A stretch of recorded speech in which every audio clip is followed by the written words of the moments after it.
Can you imagine how upset she's going to be when she eventually finds out? Iconic. I literally can't wait because I'm a sick person. Hello everyone and welcome back to my channel. Today we are going to be talking about the Bachelorette finale part 1 and my crazy theory about what I think is going to happen tonight. Before we get started, be sure to subscribe because I put out new videos every single week and it helps me a whole bunch. Now let's get to the action. So I'm going to take you through what I was thinking moment by moment, and I got my notes and I'm freaking ready to go. So first things first, Chris Harrison putting that rose stand back after Hannah moved it was iconic because everyone is so serious. The guys are kind of lolling around like little baby sharks and he's just like, I'll just move this real quick, and it's just iconic. And my thoughts going into this rose ceremony was that Peter was the best man, just all around, like good family, reliable, good job, all that jazz. Tyler is the best for Hannah because they're both kind of, like bohemian, kind of silly, like going with the flow. And then that Jed is trash, which, I mean, we all agree on. Which, freaking side note, I was watching a recap today and I remembered that there was that dude the first night that Hannah sent home because she was upset that he had a girlfriend coming onto the show. That was day 1. She barely knew this dude. Now she's in love with Jed. He's made it to the final 2. Can you imagine how upset she's going to be when she eventually finds out? Iconic. I literally can't wait because I'm a sick person. And then, spoiler alert, if you haven't watched it and you don't want spoilers, this is going to be a spoiler alert. Peter gets sent home. I lose my freaking mind. I almost start crying, but I didn't. But I was so close to it because I'm going to go out and say that this was the saddest breakup in Bachelor history.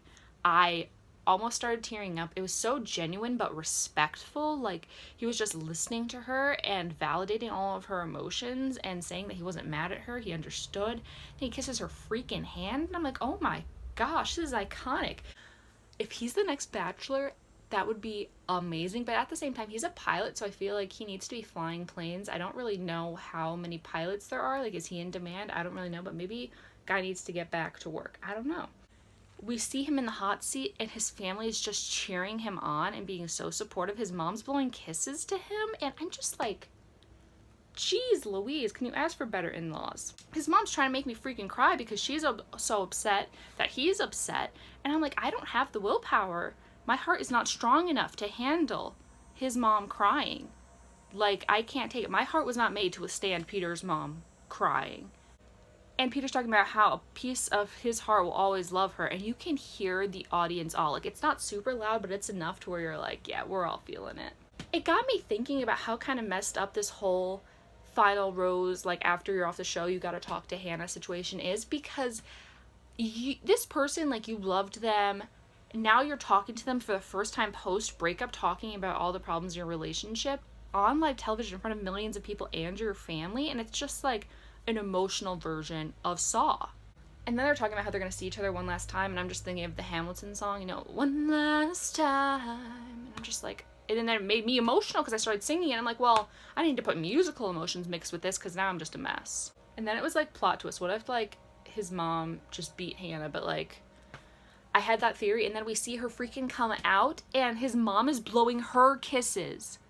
Like, I know that we talked about how when they met each other and his mom was being so sweet and like, I wish you luck on this journey, that God is with you on this journey even if you don't pick my son, and then she blows kisses to the woman who broke her son's heart. Like, we need to all strive to be like Peter's mom, because like Mama Weber, clutch.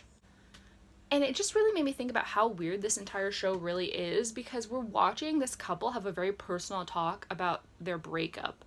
Like, when you think about that, that's kind of insane. Like, we're watching, it's like two of your friends, if you were in the room watching them after they broke up and like talking about really deep things, it's kind of like icky.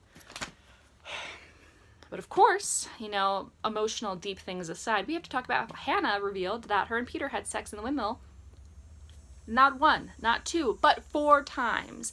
And that's like kind of funny or whatever, but like, the fact that she said that in front of millions of people and Papa Chris and Peter's family, I literally was so uncomfortable that my entire like epidermis and skin just sucked into like a black hole, and I just became nothingness because I was so uncomfortable.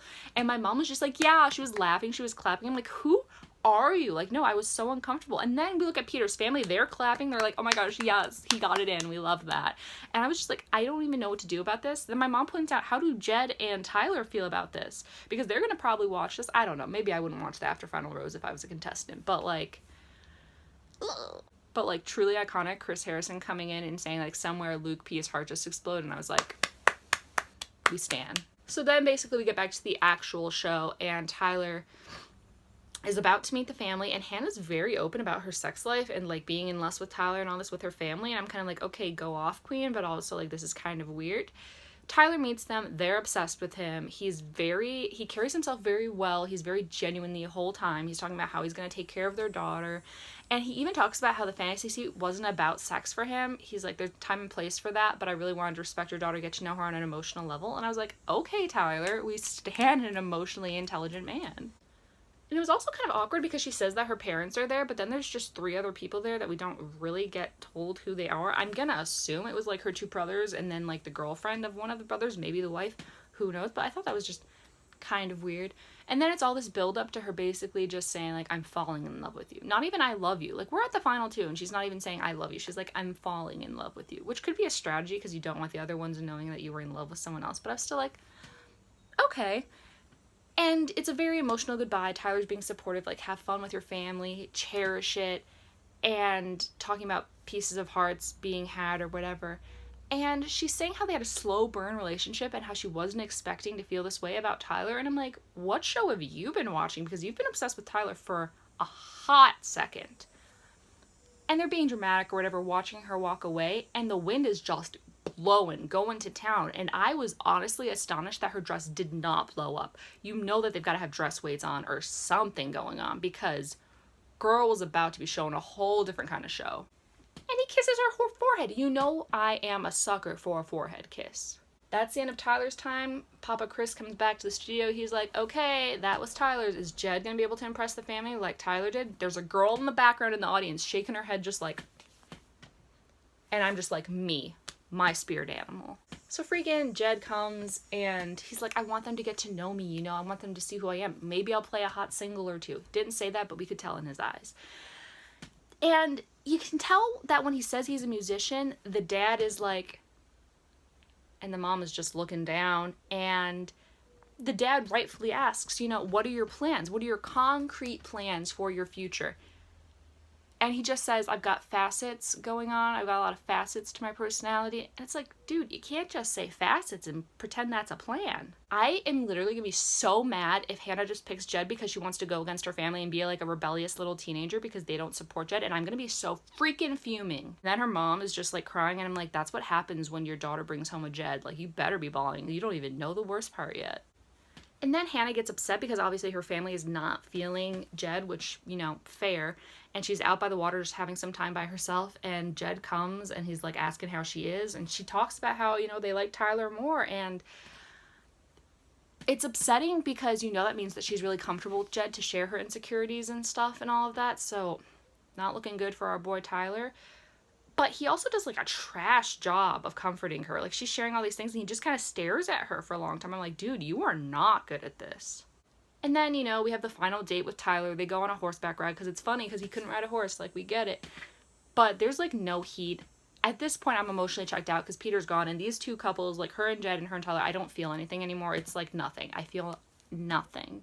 I think, you know, then she has a date with Jed where she's vomiting and like sick the whole time. And they're on a boat. And I'm guessing she's going to pick him because they've been through tough stuff and she's thrown up in front of him. I don't freaking know. Now, my last comment for this part of the finale. Here is my crack crazy theory. I think that she's going to pick Jed to kind of like spite her family and that because they've been through tough stuff together or whatever. Then it's going to be revealed, I guess, like right after he proposes or something, that he has a girlfriend. She's going to be mad. They're going to make her wait these 2 months to talk to him about it. So, like, I don't know if they're going to be dating or, like, just postponing the engagement or, like, what's going to happen there. But they're going to talk about it on live television. Bring the girlfriend that he had while he was on the show there to talk to her about it. And honestly, I can't freaking wait because I'm a sick person, okay? And then it just makes me think, like, is she going to date someone else on the show? Would she stay with Jed? Hope not. don't see why that would be a good idea. It might happen. That would be insane. But I am so freaking pumped. So you better believe that I will be back here tomorrow to talk all about it. So subscribe because you don't want to miss that hot fire flame content. Subscribe.